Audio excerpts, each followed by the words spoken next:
Hello, everyone. I'm Louise Castanhedo and I'm here to tell you the latest on the behind the scenes of the planetary transition. Today, everyone, we're going to talk about a really cool visit I had from our elevated stellar brothers, who are agronomists. That's right, everyone. But first, let's play the jingle.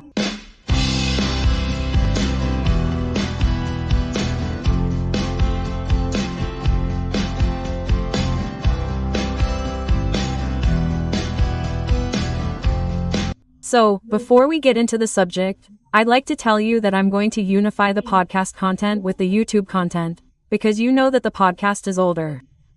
I started YouTube later, but now, let's say, the content is very well matched. So, I've already received permission from the spiritual world to be able to unify the two media outlets, since the information is matched between the two, okay? So, this would be the last video just for YouTubers. I'm going to make the last podcast just for podcast listeners and the next video will be released, guys, unified, okay? Just so you know that, right? Because it is something that will make my work easier and that way I will be able to dedicate myself to more projects to spread these messages of good news, right? Of hope that we will enter the world of regeneration soon. But let's go, guys. Let's get to the subject that interests us the most, right? So, it's the following. In that sequence of the first contact I had with our advisor, illustrious advisor of the Federation of the Feline Race. And after that contact, I started to have visits from a series of elevated extraterrestrial beings, with personal morphologies very different from ours, very different, you know?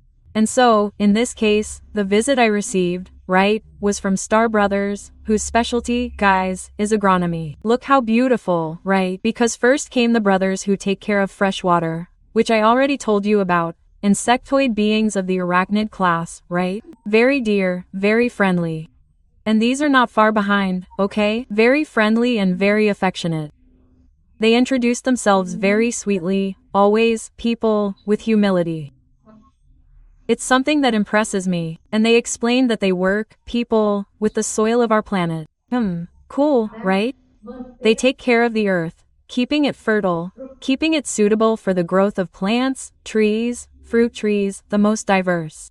And they, people, they work on chemical compounds, separating them and adding them to our earth. In other words, it's a chemical debation, right? That they do with the soil of our planet so that everything can grow healthy and within what we need for our physical health while incarnate, right? Well, not only us, but also all the little animals on the planet, right? Because you know that it's a whole cycle, right? One feeds on the other, anyway, right? And these beings are extremely, people, experienced in soil chemistry and bioenergy. That is, it's something extremely specialized, very interesting. So they told me that they work with the transmutation of pollution and miasmas that emanate, right? These miasmas, these horrible things that emanate from our landfills, right? And other types of pollution that we produce.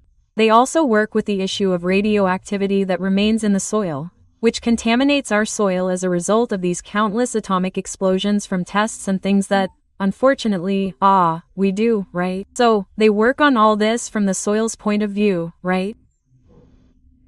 Soil within this great specialty that they have in bioenergy, right? And they promote, then, people, the dissolution, the evaporation of these miasmas, these things and the transmutation into better energies, right? Well, they work well on the atomic issue, from what they explain to me, right? Of the materials, transforming these materials, in a clean way, in a very peaceful way, without any impacts from explosions and things like that. In other words, they have a technology, people, that works with all this, making this transmutation in a peaceful way, in a benign way. Benign, right? I think that's the best word I can find, right? And what about me there, right? Because I was intuiting there, and then I started to have an intuition that they were insect-like beings, right? And then, people, right? Because I'm ignorant too, right, people? I'm here on the planet, I'm just like you. I'm not better than anyone else, I'm not worse, but I'm not better either. Unfortunately, I have my issues, my moral deficiencies, right? And I started to get uncomfortable with that feeling. I started to get a little hard, a little scared, right? Because then I thought they could be insect-like beings like cockroaches, right? That I'm terrified of them. I'm not afraid of all the other little animals, okay? I'm not afraid. But the little cockroach, guys, look, for me it's a problem. I have to work my mind a lot on this, right? And then I picked them up, right, and asked, right, I said, you are insectoids of the cockroach class, but it's already tough, right? It was already tough there in the psychography, right? Then they said, no, we are others.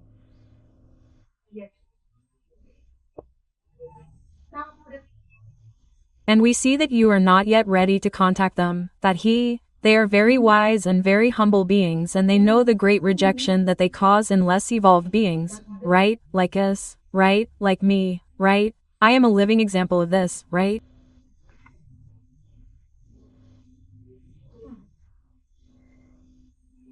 Well, don't worry, everything in its own time. But I realized that, because we have an exchange of energy, right, when it's there in the psychography, I realized that they were disappointed in me, right? And with good reason, right? With good reason, because, right, they come here, they help us, they do a lot of things to maintain our quality of life, right? And then you come with that really horrible prejudice, right? And anyway, yeah, we are still in this phase and sometimes there are things that we have more difficulty with, right? But I'm working on that. I've been praying a lot, asking our Holy Mother Mary to strengthen my heart, in the sense of opening my mind, of getting rid of these prejudices, these silly fears, because all of them, guys, are evolved beings. They are transdimensional, they're not even in 3D anymore. They're not like us, no. They're in other things, they're transdimensional. By the way, I'm going to make a really cool video for you later, talking about this issue of dimensions, which I received a lesson on. Guys, look, it's wonderful.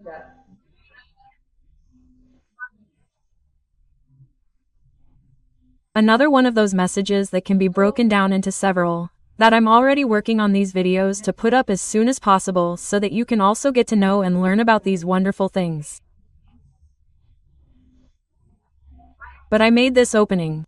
Let's get back to the subject here, right? And then I realized that and they were like, these beings were sad with me, you know?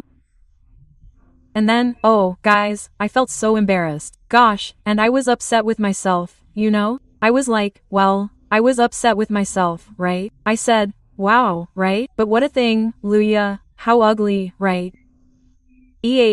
How are you so little evolved? Right? You have to improve that. But fear spoke louder. But I managed to apologize to them for my reaction. I said, oh, guys, I'm sorry. I'm really sorry. I couldn't, I'm afraid, right? And you forgive me, right? Right? And then they said, no, stay calm. Everything has its time and keep working on your mind and there will come a time when you will be able to communicate well with all of us here, because we love you very much. We are here to help you, right? So, don't be afraid. You shouldn't be afraid.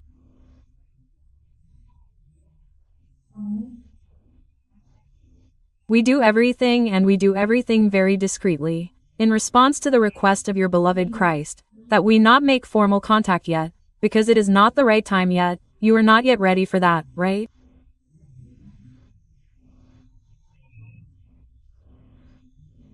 Then I felt more at ease. Then I asked them if they were the ones who made the crop circles in the fields, right? Since I thought so, right? Oh, they work with the land, you know, they are agronomists. I wonder if they are the ones who make the crop circles, right? Then they said, no, not exactly us, but the crop circles are made by evolved beings too. Look how cool, guys.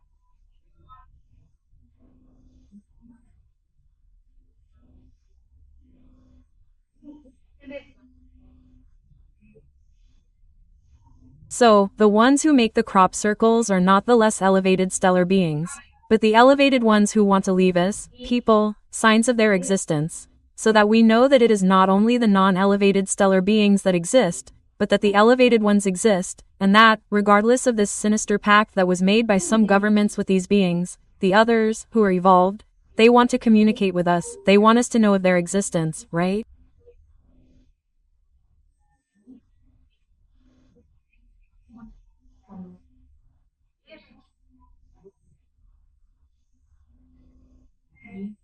And one of the ways is through the crop circles, right?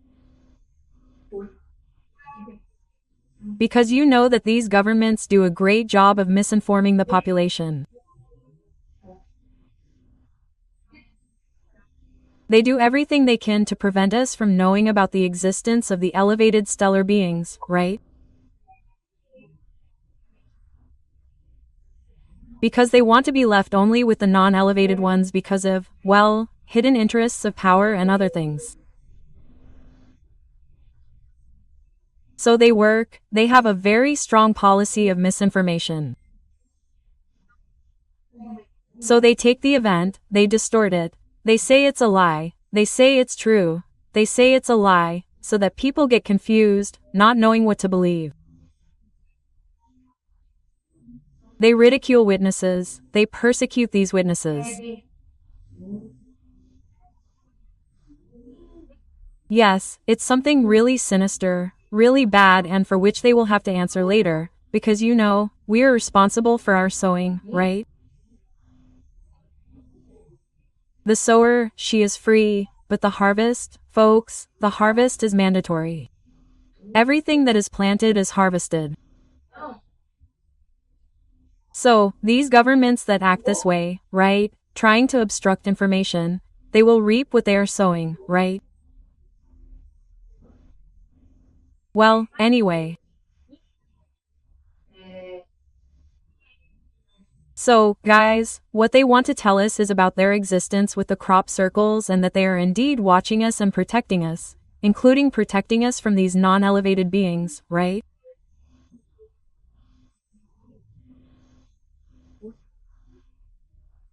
Because the countries that did not make this sinister pact, guys, they have a lot of protection from the Federation, okay? Because otherwise we would have already been turned into mincemeat in the hands of these non-elevated stellar beings, right? So, then I asked where they were talking about, right?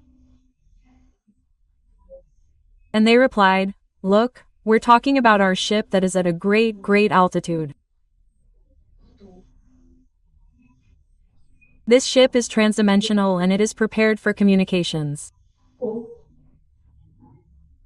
It has this specialty in communications. Then I asked where they were from, right? Well, I assumed they were from the Federation, right? They said yes, we are from the Federation and we are from the constellation.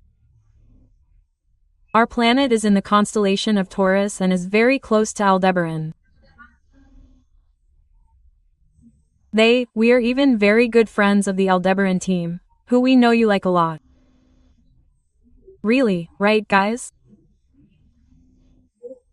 My first book was mostly made up of messages that I received from this wonderful team from Aldebaran.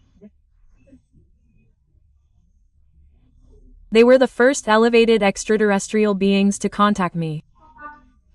Then came the people from Andromeda, who are also, guys, sensational. So, these are two teams that I have a lot of affection for, because I had the opportunity to work with them for a long time, while I was receiving the messages that they wrote the first published book, which is Os Bastidores da Transição Planetária. They're already here, right?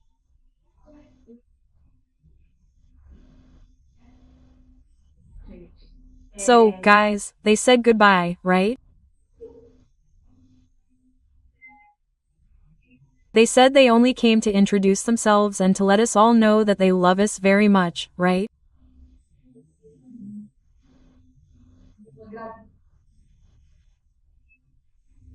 And I thank them for everything they do for us, because they said the following, that when we enter the world of regeneration and from the moment we join the Federation, they will be authorized.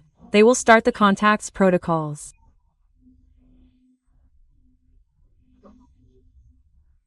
There will be the great descent and such, which I've already told you about, right?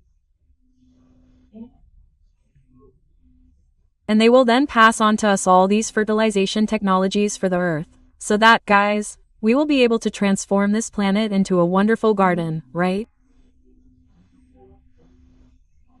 And it will be really cool. We will learn all these techniques from them so that we can apply them, right, guys? And greatly increase our agricultural production to be able to feed everyone with ease, right? Because we know that this is possible on the planet.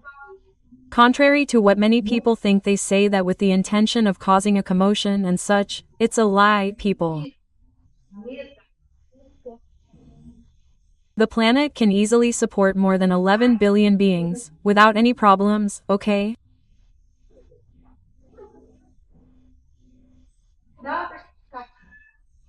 So, we can rest easy and we'll be able to make a lot of progress with this information that we're going to receive from them, right? And they, once again, I apologized. I said, "Oh, you forgive me, right? For my ignorance here, for my reaction, right?" And they said nothing and no problem. A big hug and see you on the great descent, okay? Because all these beings will descend, guys, when the great descent happens.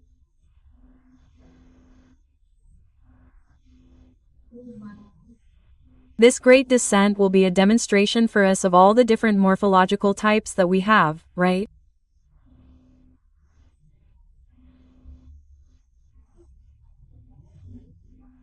And here in the Galactic Federation there are more than 633 races morphologically different from us, okay?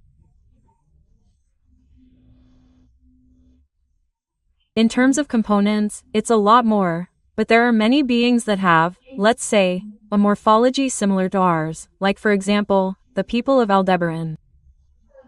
People from Aldebaran are Adamic, like us, right? Adamic comes from Adam. So, in other words, they have this same way as us. The only difference is that they are taller and they are all blonde, with blue eyes, like the Nordic style, right? That we talk about. But they are, anyway, we are very similar. But as other beings have already come, right? Morphologically different, no less evolved, okay? Well, they will come to show themselves to us, right? And we have to, start opening our minds, people.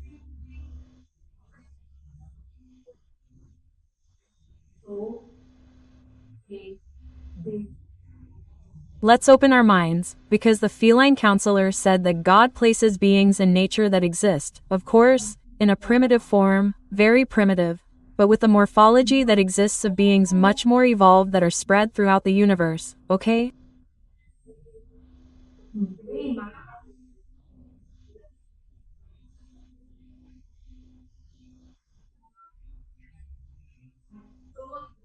So, people, if we look at all the diversity that we have, just imagine the amount of beings that exist with those morphologies, but imagine evolved beings, with an evolution including physical, just like we had.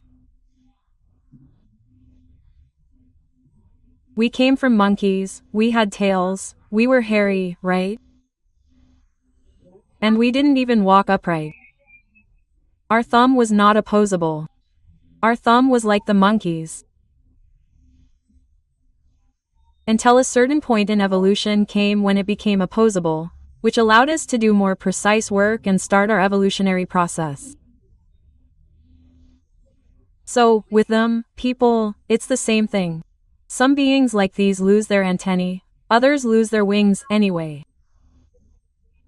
It depends on the evolution of how it was they are progressing in their physical evolution, and today they are transdimensional. Oh, they are way ahead of us, right?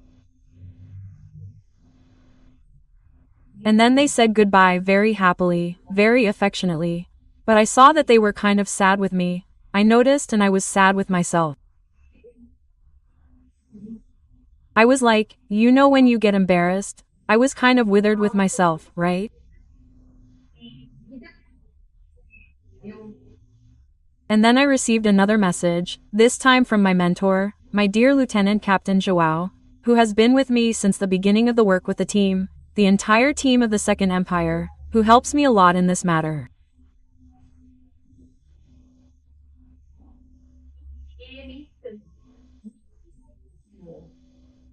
And then he confirmed to me that these beings that talk to me, who are specialists on Earth, right, they were insectoid beings, but from the beetle class.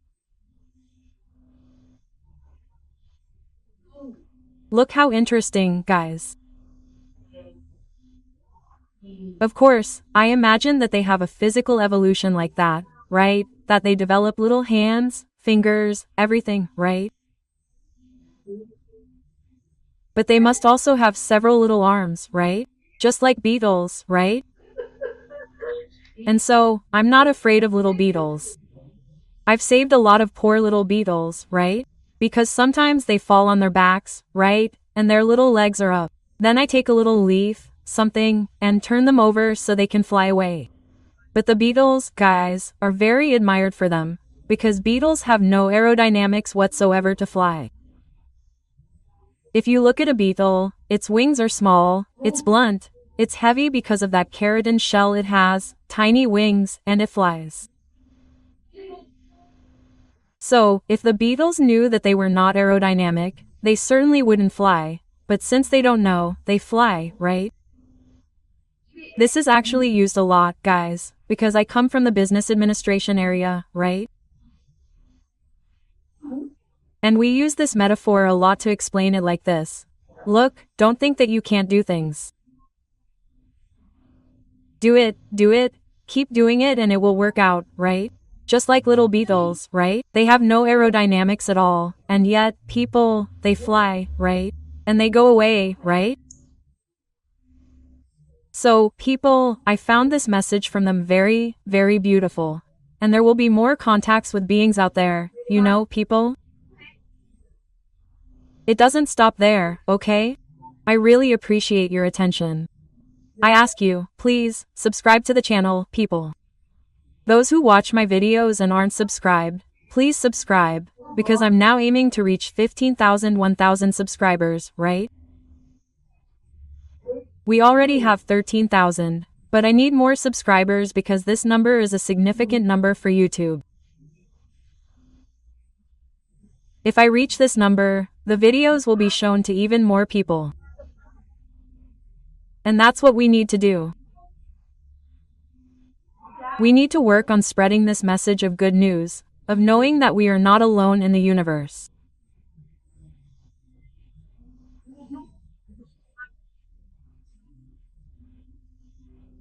We have countless brothers who are older than us, wiser, stronger, and who are benevolent. That has a lot of technology, that loves us, that is just waiting for us to make this transition so they can show up and help us transform this wonderful planet that we have into a paradise, a true paradise, where there will be no more hunger.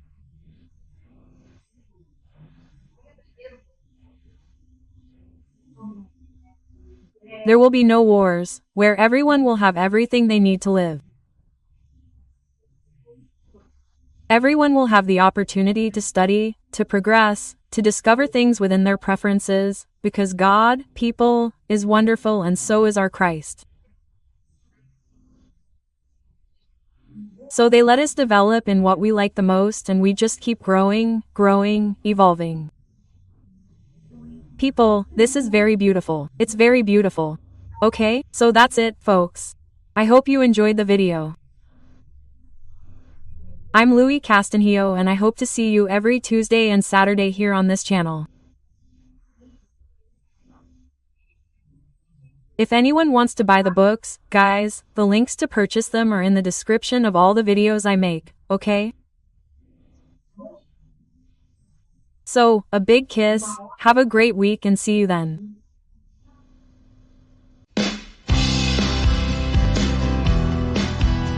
He.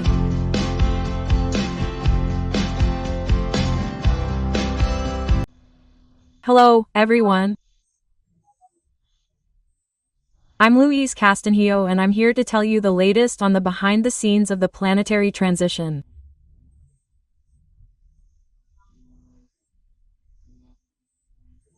Today, everyone, we're going to talk about the different dimensions that exist in the universe. First, let's play the intro.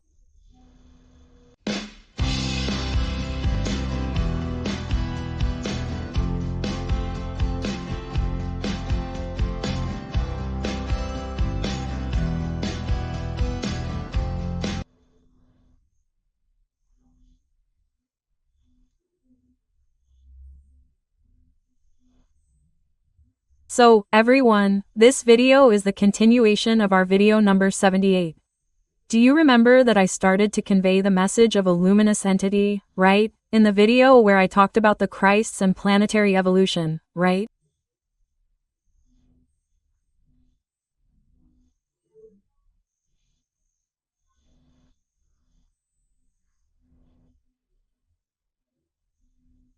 And the entity is so wise and so luminous that in just one message she conveyed so much content that I had to divide the message she gave into 3 videos. Because otherwise it would have been a video, I don't know, of 1 hour and 32 hours.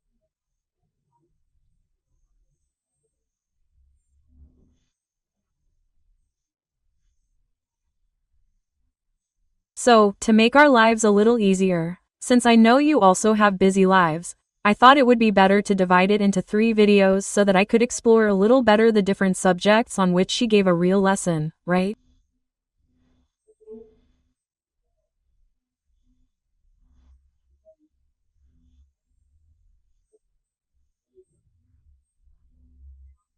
So, guys, I made 2 extra videos later, number 79 and number 80. And now I'm going back to the regular schedule, continuing this trilogy, these 3 videos that were made from a single message.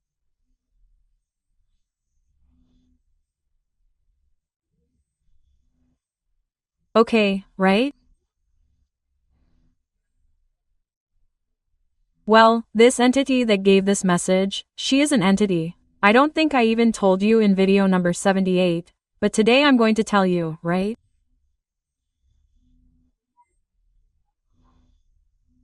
This entity, she is a very luminous entity. She didn't say her name, but she told us what she does. Well, he said the following, actually, I understood that it would be a male entity, right?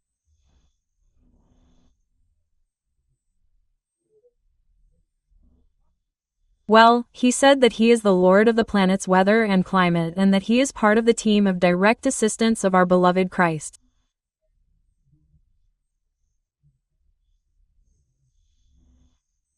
And that he has been here on the planet for, wow, since the beginning, for millions of years, he's already working here. He was invited by Christ to play this segment on planetary weather and climate.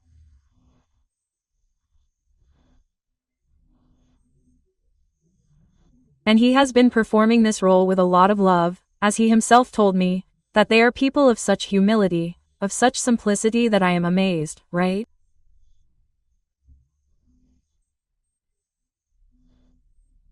Because think about it, guys, who am I in the breadline to receive messages from such wonderful entities, right? And they come with such affection, with such humility, because what do they want? They want to share their knowledge with us. They want to prepare us for all the events that are to come, but in an extremely loving way. And my God, it is really, really cool to have contact with these entities. But let's get to the point.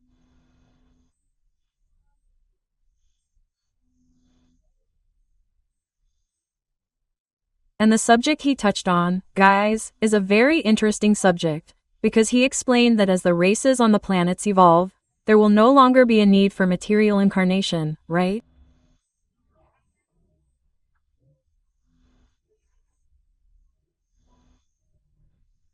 We can dispense with the physical body, right? Here on planet Earth, we already have spirits that are called completists, right?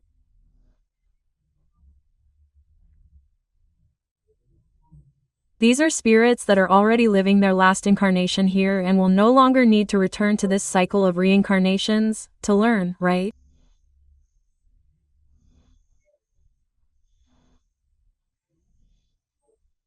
They will be able to evolve, but already in a higher dimensional plane, right?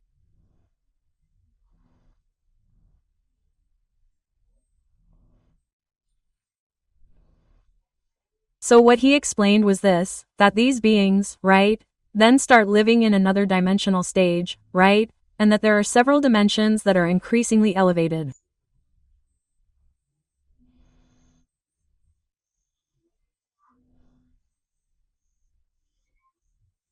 And as you are elevated to these dimensions, they become more ethereal, they become less dense, less and less dense. And these dimensions say that they are several.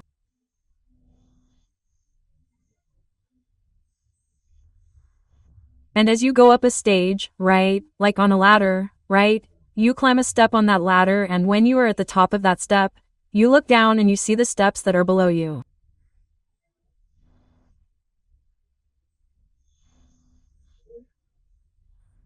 So, for example, these beings that are super evolved, who talk to us, they are already several steps above us. That is why they are transdimensional, right? Because they are from a dimension that is much higher than ours. It is a dimension that is much more ethereal, but less dense.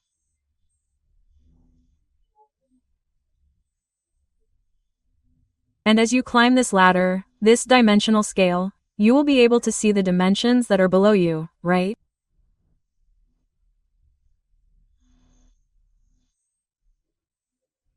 Well, in our case, we still live in the third dimension, in 3D, right?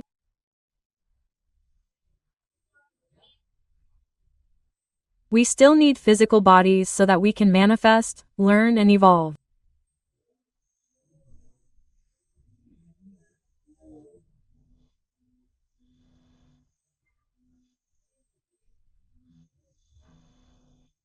We are still at the very beginning of the scale.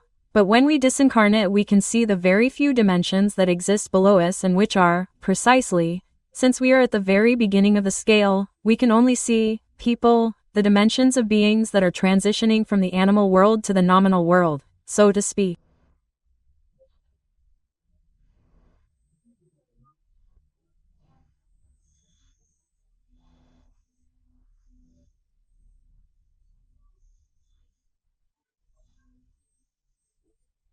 This is the dimension that we can see, our own, and below only those beings, right, who are migrating to one another to become humanity, so to speak, right?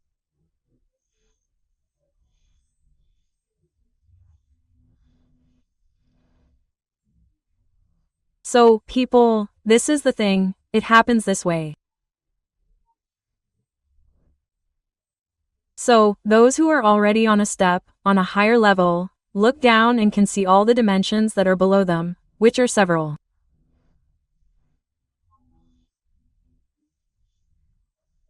This is according to what this luminous entity was explaining to us, right?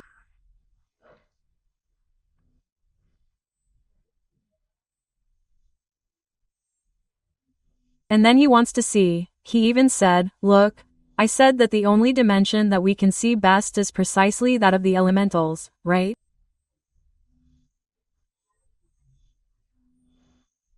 Well, and who are the elementals?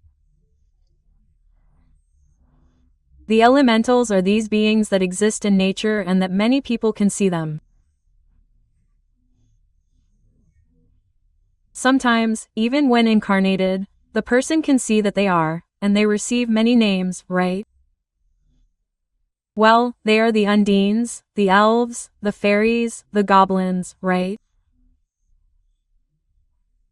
They receive many names because they are beings that we call elementals.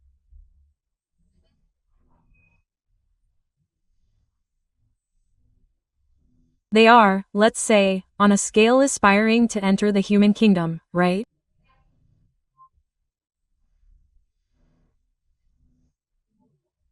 And since we are just starting out, we can only see them after we disincarnate, right?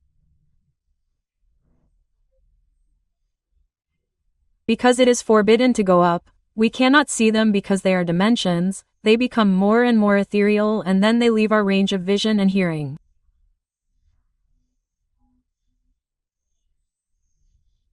We will only be able to see them as we also become more ethereal, as we evolve. So we will have access to these dimensions.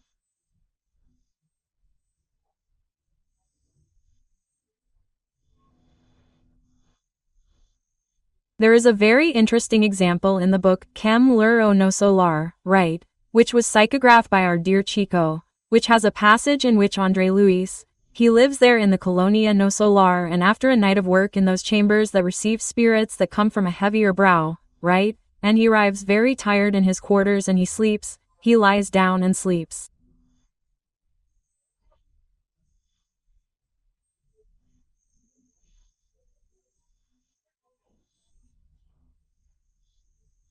And then, in this sleep he has an outburst and he manages to access the colony where his mother, who is more evolved than him, lives.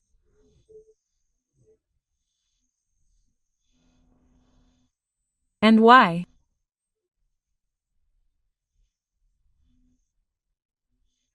And because he only managed to make this contact as a reward he received for having engaged in, right, in aid work within the No Solar colony, right?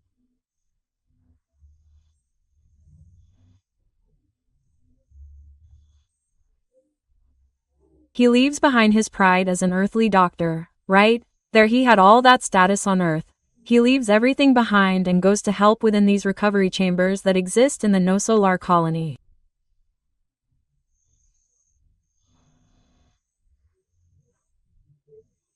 And so this is already a demonstration of how we are unable to access the dimensions that are above us, right?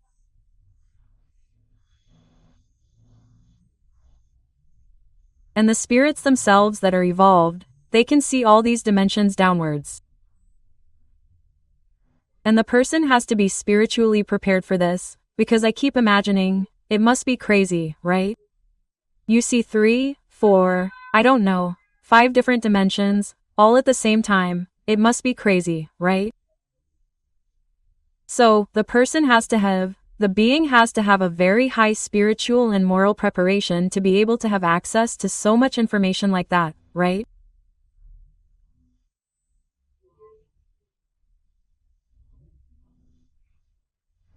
And then what this entity told us is that it is as we evolve that we will begin to expand these dimensional steps in greater quantity, right?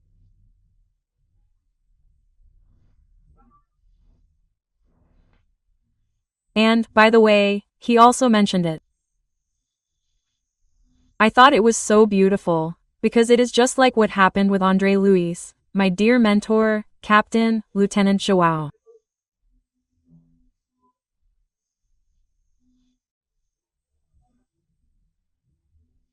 Once, he told me that he had great joy, because he had access to visit a dimension of very special vibration, where our dear and beloved Holy Mother Mary lives.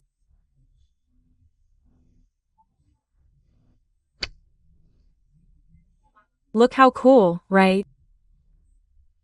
This captain is a bit naughty, right guys? He is humble too, he comes dear and all, but he is very good, you know?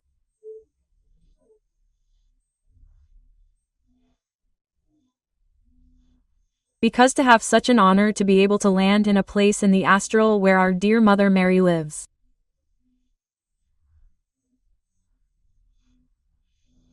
Wow, guys, it is wonderful. It is wonderful. It means that he has a high vibratory standard that was able to make him know such a high place, right?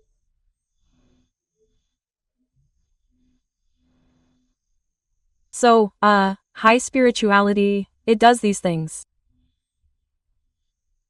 Sometimes it sees that there is a spirit that is doing very well. He is striving to be better. And what does spirituality do, right?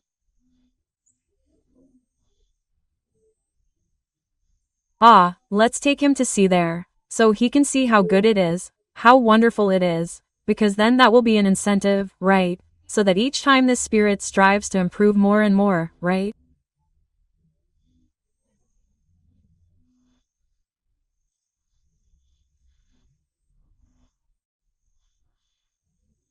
And, in fact, I remember that, when the captain told me this, he said that he was so amazed, that he promised himself that he would do everything possible to one day be able to reach such a high level, earn the right to live in a place, with such a high astral, right?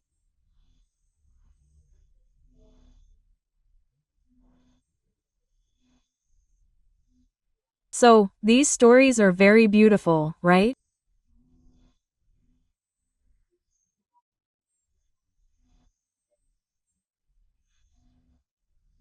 And then, guys, I'm going to go here and then he went on to another subject, right? That I'm going to make the next video, which will be the third and last video of this trilogy that was interrupted.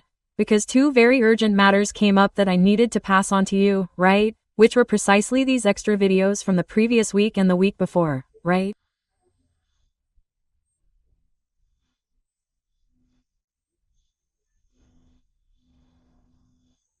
But I really enjoyed learning about all of this. Next week I'm going to make the last video on the subject of this entity of the Lord of the Climate and Weather.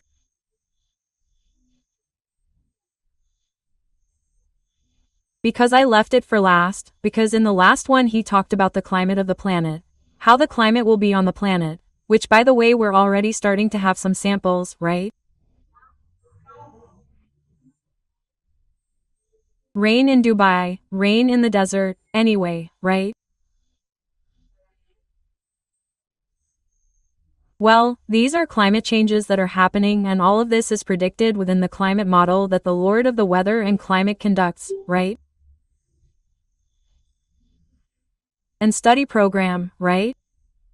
It must also be another big head, because these people are smart, you know, guys. These people are technological. We were left with that image of Jesus, with the little sheep on his lap and all, mustard seeds here and wheat there.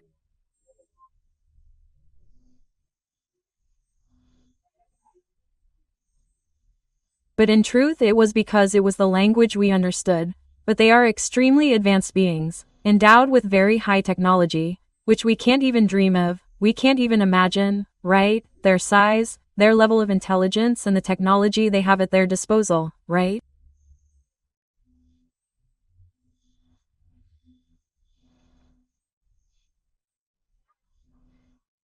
And before I close, guys, I have a very important message to give you, okay?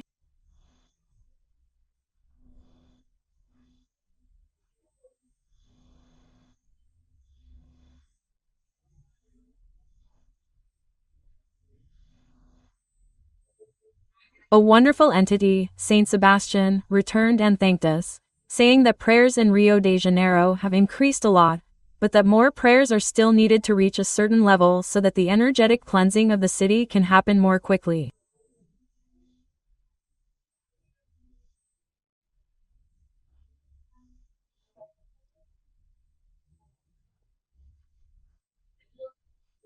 So, people of Rio de Janeiro, please, let's pray more, don't stop praying.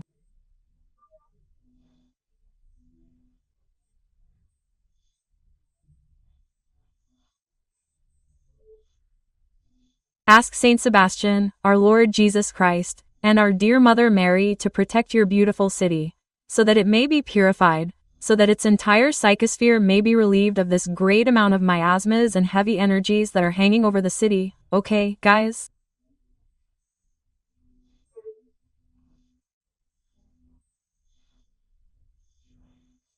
So, look, the message has been delivered, huh? Don't forget to pray. And for those of you who are not from Rio de Janeiro, if you can help, guys, let's all pray for Rio de Janeiro, because it is a wonderful city, a city that represents Brazil and deserves all of our affection, deserves all of our attention. Okay, guys? And finally, please subscribe to the channel, give it a like, click on the bell, okay? Share the information, because all of this, guys, helps spread the message. I'm Louise Castanhedo and I'll see you in the next video episode, because now the podcast guys are here too, right, from this channel. So, until then, he.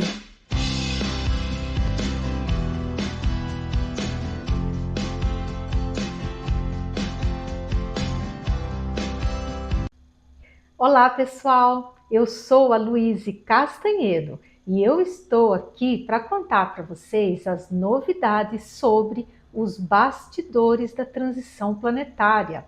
Hoje, pessoal, nós vamos para o terceiro e último vídeo da trilogia da mensagem que foi dada pelo Senhor do Clima e do Tempo aqui do nosso planeta. Mas antes, vamos rodar a vinheta.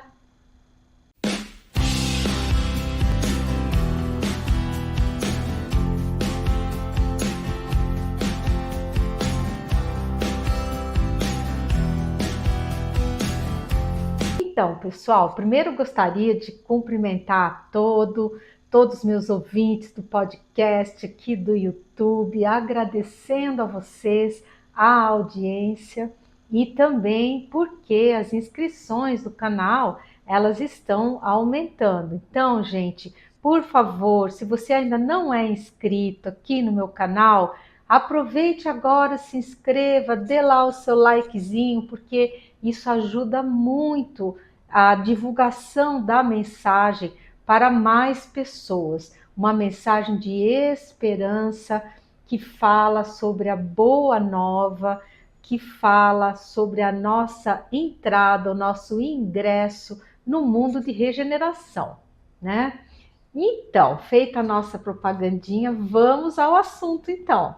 O nosso querido, iluminado Senhor do Tempo e do Clima aqui do planeta, que eu contei para vocês no vídeo passado, né? Eu quase caí da cadeira quando ele se apresentou. Ele está conosco, gente, desde o início dos tempos. Ele nos acompanha aqui, ele acompanha o planeta desde a sua formação. E ele foi convidado por ninguém menos que o nosso Cristo amado para compor a equipe, né? Porque a gente sabe que existe uma equipe que assessora e auxilia o nosso Cristo na condução aqui de diversos e complexos assuntos do planeta. E o clima, o tempo, ele é uma atribuição de extrema importância, porque através de uma boa gestão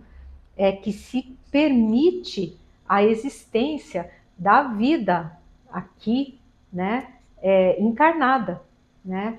Então, ele é um espírito assim de altíssima elevação e inteligentíssimo e que está aqui cuidando de nós. Pois bem, então, nessa terceira e última parte aí da mensagem, ele falou sobre o quê? Ele falou justamente sobre o clima do planeta. E ele falou o seguinte, ele falou, filha, vocês terão mudanças climáticas no planeta, que serão causadas pelo movimento de transposição dos polos.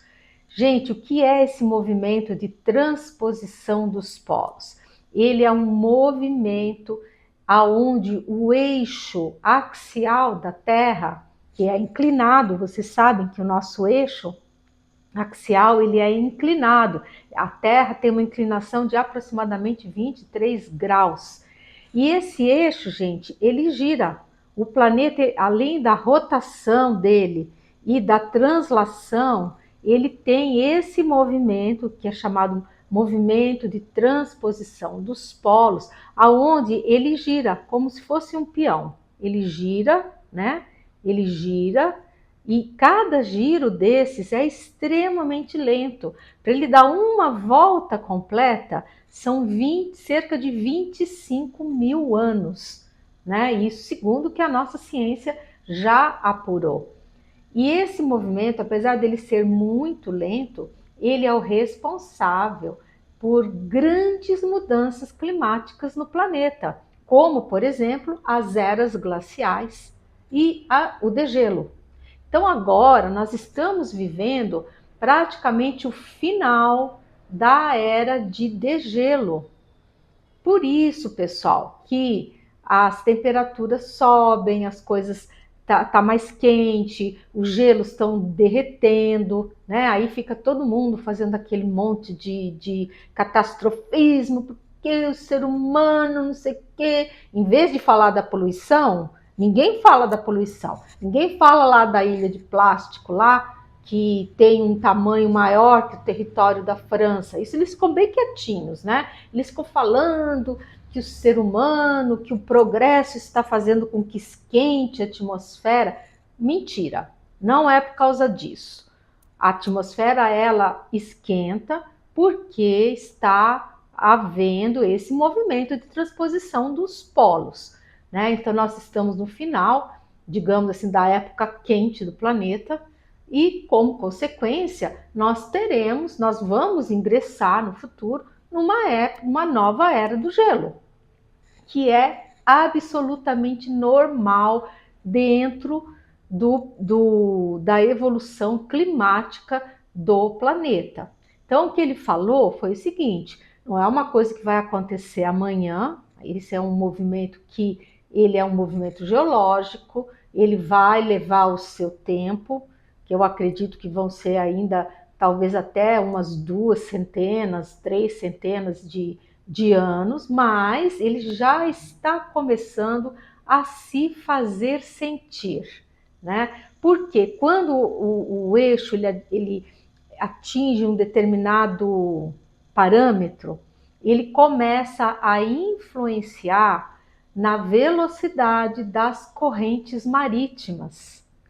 E eu não sei se vocês sabem, mas nós temos, por exemplo, uma das correntes que eu conheço é a corrente sul-americana, que ela passa por toda a costa do Brasil, né? E aí quando ela chega assim, depois de Natal ali, ela vira e vai na direção da Inglaterra. Por isso que na Inglaterra o clima é mais quente do que na correspondente latitude lá no Canadá, porque as costas da Inglaterra recebem essas águas aquecidas que vêm do hemisfério sul, e o Canadá não. Então o Canadá é muito mais frio que a Inglaterra, mesmo numa latitude similar, né? Pois bem, então o que vai acontecendo? Né? Essa modificação, pelo que ele explicou, ela vai ter o condão de alterar o padrão climático do planeta, alternando e alterando regimes de chuva e de seca, onde muitas coisas serão alteradas. Então, locais onde não chove, começa a chover, locais que são floresta podem se desertificar ou se transformar em savanas ou em outro tipo de vegetação com menos água. Então, isso tudo é feito para quê? Para que haja uma alternância na produtividade dos solos. Então, os solos que estão ali descansando há milênios, eles vão ressurgir revigorados, vão ressurgir assim, férteis. E os outros que estavam lá produzindo também há milênios vão descansar, ou sob gelo, ou sob areia, enfim, né? A natureza tem, né? Eles têm toda essa modelagem climática, né? Então, como ele é um processo geológico, ele vai se instalando devagar, aos poucos, dando tempo para que as populações humanas possam sair dos locais, que elas possam migrar para outros locais mais propícios aí à plantação e à existência, né, da da própria vida, né?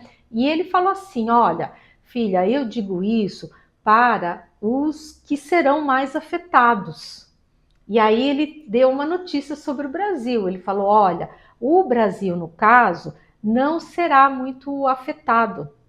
Portanto, vocês, né, nós teremos condição de muito ajudar aos demais povos aí do hemisfério norte, que vão ser bem mais afetados pelo clima, muito devido ao grande materialismo que eles têm.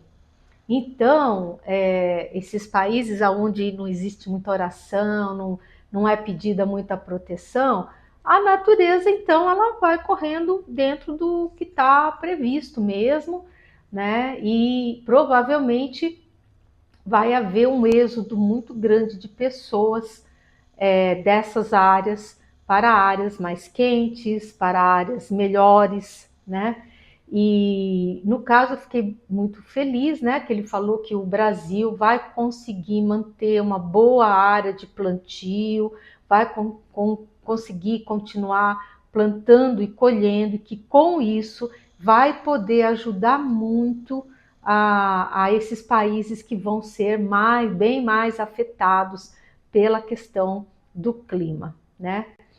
E aí eu estava ali, né, ouvindo a psicografia, estava anotando, né, e eu fiquei muito, assim, admirada dele ser um auxiliar direto, né, do nosso Cristo amado, nessa questão tão importante para o planeta, né, como o clima e o tempo, né, e eu perguntei se ele pertencia à federação ou se ele pertencia à confederação galáctica, e ele respondeu para mim que ele pertence à Federação Galáctica, ou seja, ele é uma entidade oriunda de algum planeta aqui da nossa galáxia, da Via Láctea, né?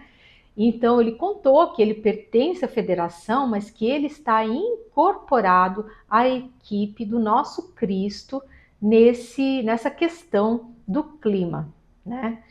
E aí eu fiquei assim muito encantada assim com tudo, né? Com ele, com o trabalho. Imagina desde o início do planeta, né? E cuidando de todo esse modelo climático para o planeta todo, né? É muita sabedoria, né, gente? Muita sabedoria.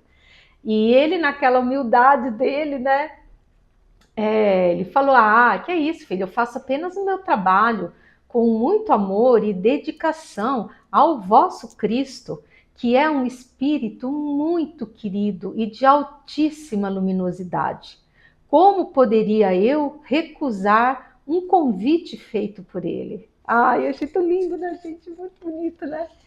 E, enfim, aí ele falou que por isso, né, que ele está aqui há milhões de anos trabalhando pelo nosso lindo planeta azul. Aí eu aproveitei para perguntar, né? Falei, e o Sol? Como é que fica? O Sol vai afetar a nossa natureza? Ele vai afetar as pessoas? E ele respondeu, não temais pelo Sol, pois a onda solar magnética está sendo calculada de forma precisa, de modo que nenhum mal ela trará para a vida biológica do planeta. Apenas a vossa, né, a nossa tecnologia será afetada, porque é absolutamente necessário que isso aconteça para o vosso bem e libertação dessa subjugação energética a que hoje estamos submetidos, né?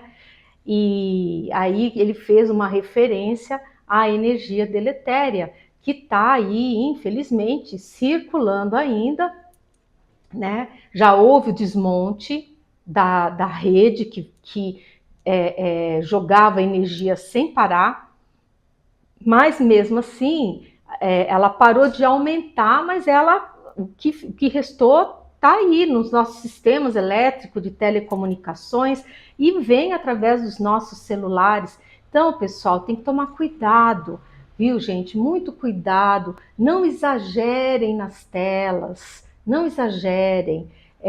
Se vocês puderem, por favor, desliguem os celulares 1 hora antes de vocês dormirem, que é para dar tempo do cérebro entrar, desacelerar, para que vocês possam descansar, ter uma boa noite de sono, né? Eu tiro por mim mesma, eu sei que não é fácil, porque essa energia ela é uma energia viciante, parece que o celular fica lá te chamando, né? Vem me ver, vem me olhar, tem novidade, não sei o quê.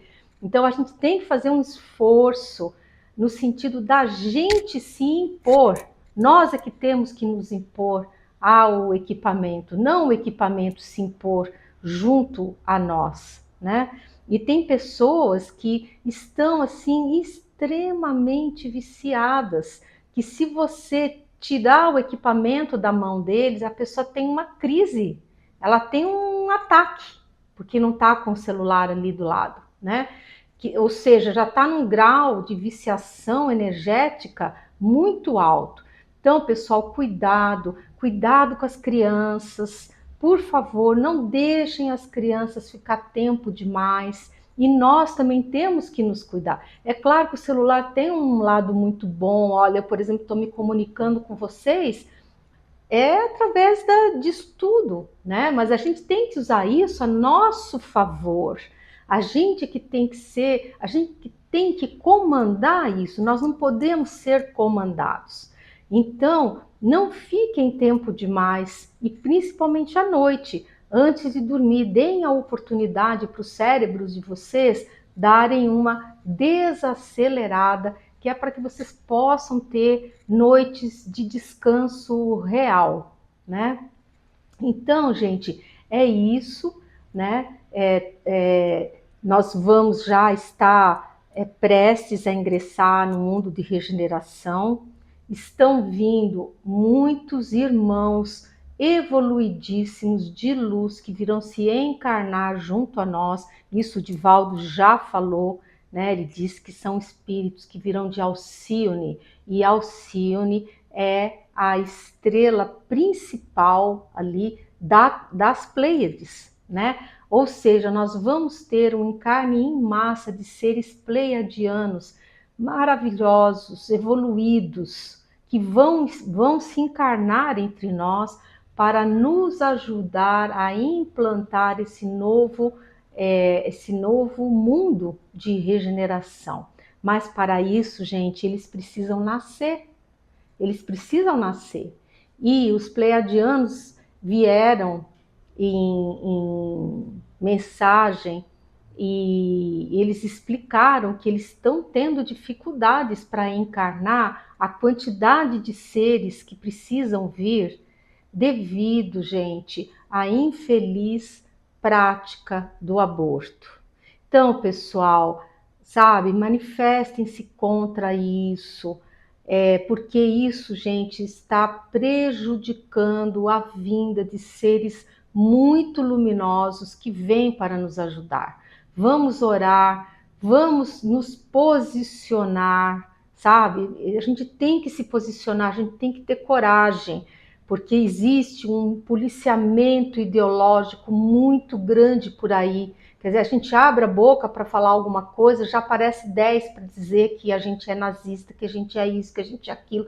Nada disso, a gente tem que ter coragem para dizer não. Eu defendo a vida e sou contra o aborto.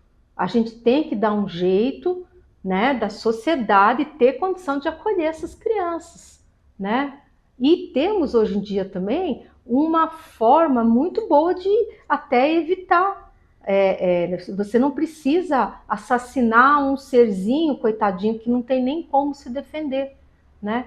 Então, gente, vamos trabalhar essa questão também, vamos nos posicionar, vamos orar para que realmente os pleiadianos consigam vir aqui nos ajudar. Vamos permitir, gente, essa maravilhosa presença deles aqui junto ao nosso planeta. Tá bom, gente? Recado dado, né? Eu prometi que eu iria reforçar esse recado, então estou fazendo isso, pessoal, e eu peço muito assim a compreensão e a colaboração de todos vocês em orações para isso também. Tá bom, gente? Eu sou a Louise Castanhedo e eu espero vocês no próximo episódio, vídeo desse canal. Tá bom? Até lá!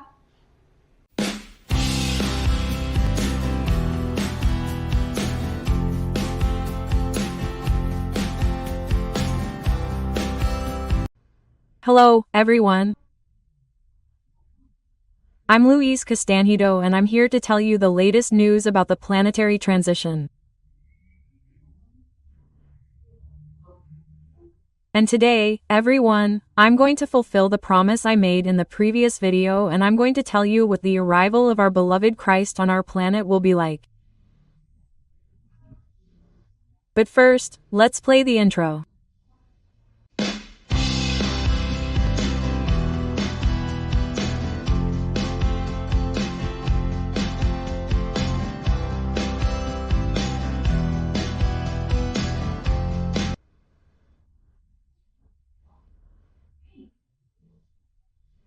So, everyone, the one who gave this precious message was our esteemed and enlightened Saint Sebastian, who is the patron saint of the city of Rio de Janeiro.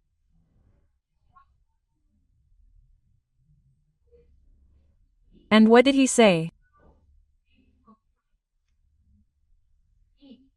He started like this. He said that all spirituality is very happy and so, people are kind of celebrating, just waiting for the sign from our beloved Christ to begin the magnificent operation of Michael the Archangel, right?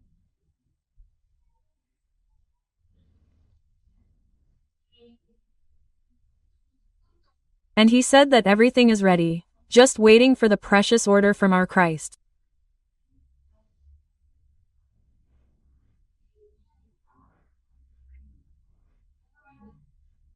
And he also said that Christ is calmly waiting for the right moment of energetic maturity that the planet needs to be in order for this order to be given, right?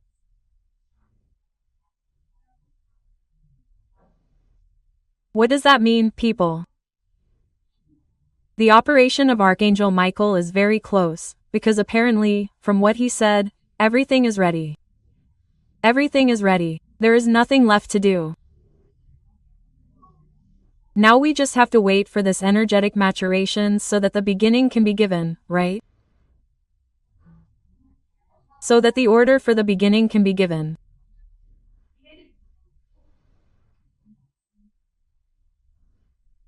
And he said something very interesting, that says that Christ is waiting calmly with a smile on his lips to see us here doing 1,000 calculations to know when he will come, right?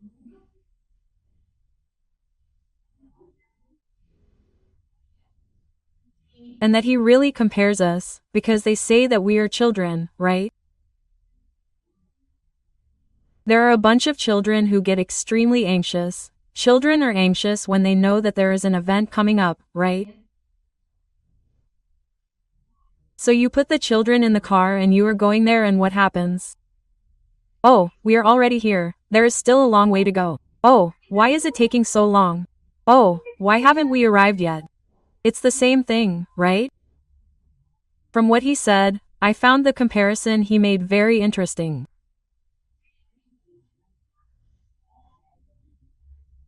And that's exactly it, because look, people, in the comments I receive, people, the question or concur is the most asked question by everyone. It's like this, Louise, when will all this happen? When will this blackout happen? When will Christ arrive? Oh, I want to know the date, I want to know the time, I want to know because how am I going to know to prepare myself? People, this is the biggest question I receive and we don't know. We don't know. No one knows. Not even Michael the Archangel knows, right? Because this is the desire of Christ and the Father. Only He and our eternal Father know the right time when all this will happen. And what do we have to do? Take advantage, people, of this time that is being given to us to pray, write, and to practice good deeds, in any way we can, okay?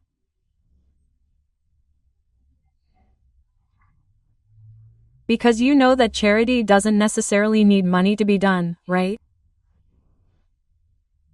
You listen to a friend who is sad, without giving your opinion, right? Let him empty his cup, let him relax, so he can talk and vent to someone. It's giving people a smile and saying good morning, you know, you treat everyone well, you know?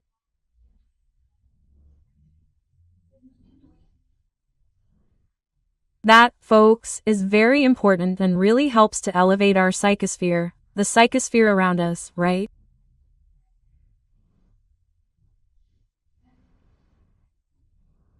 But very well, then he continued, right, our beloved, esteemed Saint Sebastian. And he himself asked a question. He said, how will you know that it is the beloved Christ, that he has arrived and that it is not a holographic projection? This projection was imagined to discredit his coming? Quote, look at that, huh? That's really interesting, right, what he said.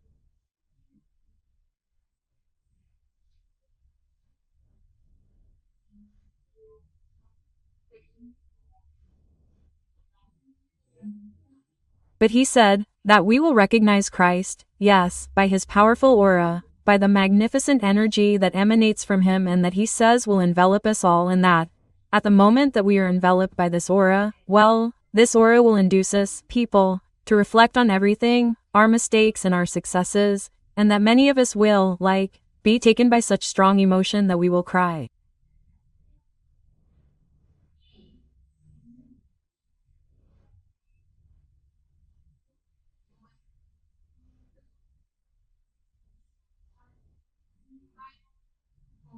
We will not be able to contain ourselves, because his energy flow is very powerful, very, very powerful, right?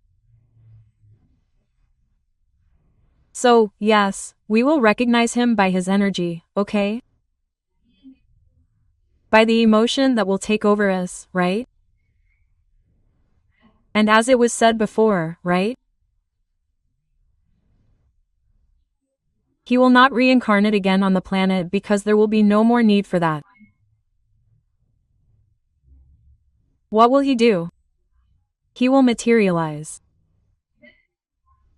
In detail, he will materialize in many places on the planet, simultaneously. Then, guys, I got a fright, right? I said it like that, but simultaneously, like that, at the same time, right?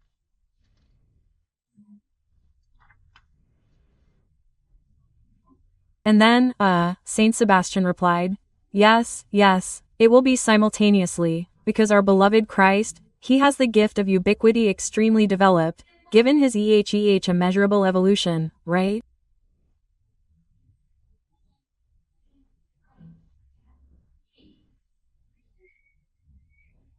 And with his energetic power, people, he can materialize thousands of times at the same time, if he so wishes, okay?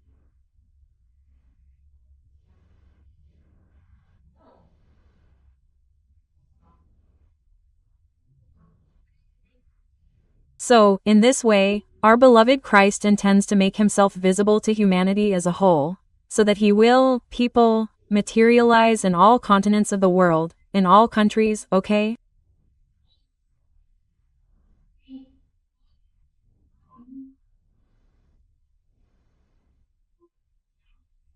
All countries will be attended to with his honorable and magnanimous presence. In this way, there will be no privileged ones. Look how beautiful. Everyone will be able to see him and hear him, because he will speak in their native languages.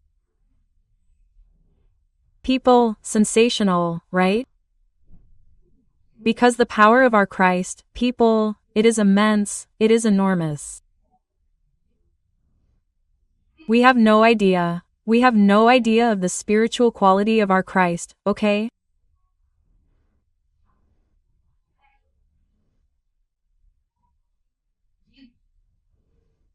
The ideas will be transmitted, people, through him telepathically, and our brains will capture these ideas and decode them in our native languages.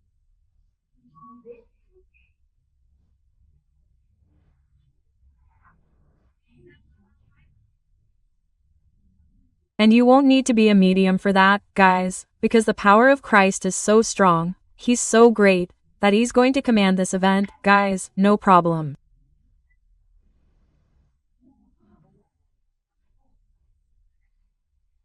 It's going to be a telepathic, personal, gigantic process that only a being like our Christ has the capacity to do.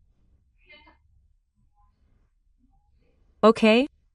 So, guys, it's going to be something wonderful, wonderful, okay? His message will enter our minds, right? And we're going to hear it, okay? And it's going to be great, guys. I think it's going to be really cool. I can't wait. I can't wait for this to happen. I don't know about you, but I get super excited, you know? And that's why the great dark ones are so jealous of Christ, right?